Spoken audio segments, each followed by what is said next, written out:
ñu jublu ñetti fan dinañ toog waxtaan dina am ñoo xam ne woo nañ leen ci suñu waxtaan ñu ñëw benn projet la boo xam ne ambassade Canada la logé mais école nationale maanaam comme fii ENA rek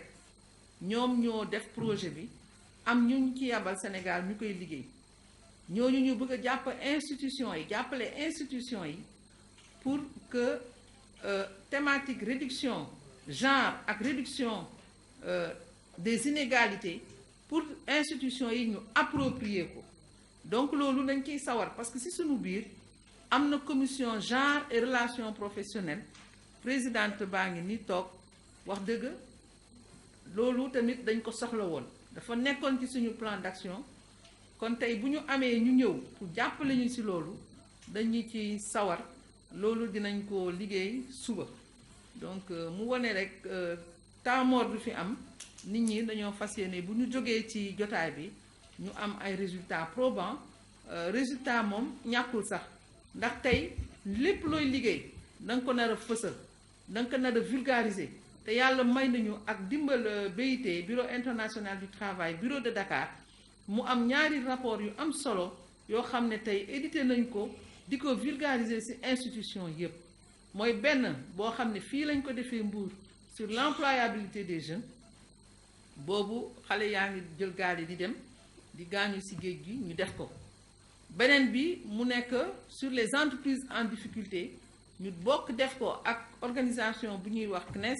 mais wax dëgg BIT daf ñu ne ñu fësal liggéey boobu pour que tamit bépp acteur mu xam au conseil ay résultats am na guide boo xam ne dina génn ci fan yi guide sur les bonnes pratiques sur le dialogue social ñu defee ko aussi fii ak vraiment membre au conseil ñoo xam ne ñoo ko bindal seen bopp te bu génnee dinañ ko vulgariser vraiment def ci benn cérémonie bu baax de vulgarisation du guide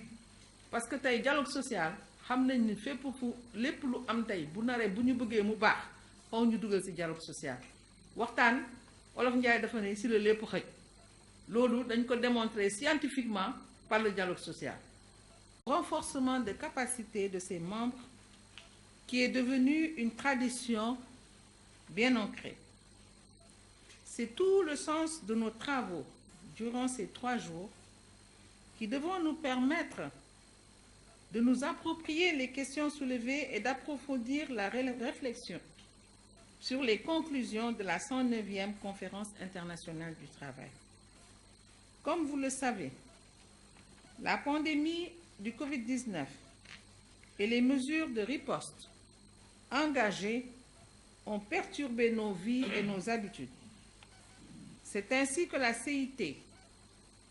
n'a pu se tenir en 2020 et celle de 2021 a été organisée en 2 étapes et en mode visioconférence. Dès lors,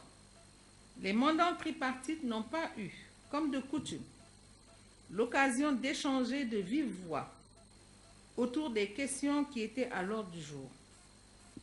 C'est pourquoi il est plus qu'opportun d'organiser cette présente assemblée plénière qui permettra aux membres du Haut Conseil du dialogue social de s'approprier les conclusions de la 109e conférence internationale du travail. La pandémie de la Covid-19 a eu des impacts socio-économiques et sanitaires profonds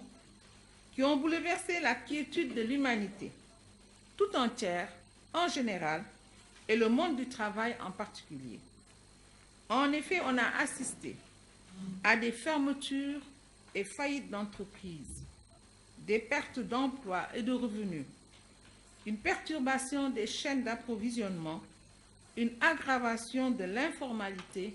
de la pauvreté et des vulnérabilités diverses. Conscient de la nécessité de réagir face à l'ampleur des dégâts et pour repartir vers des lendemains meilleurs, la Conférence internationale du travail a adopté une résolution le 17 juin 2021,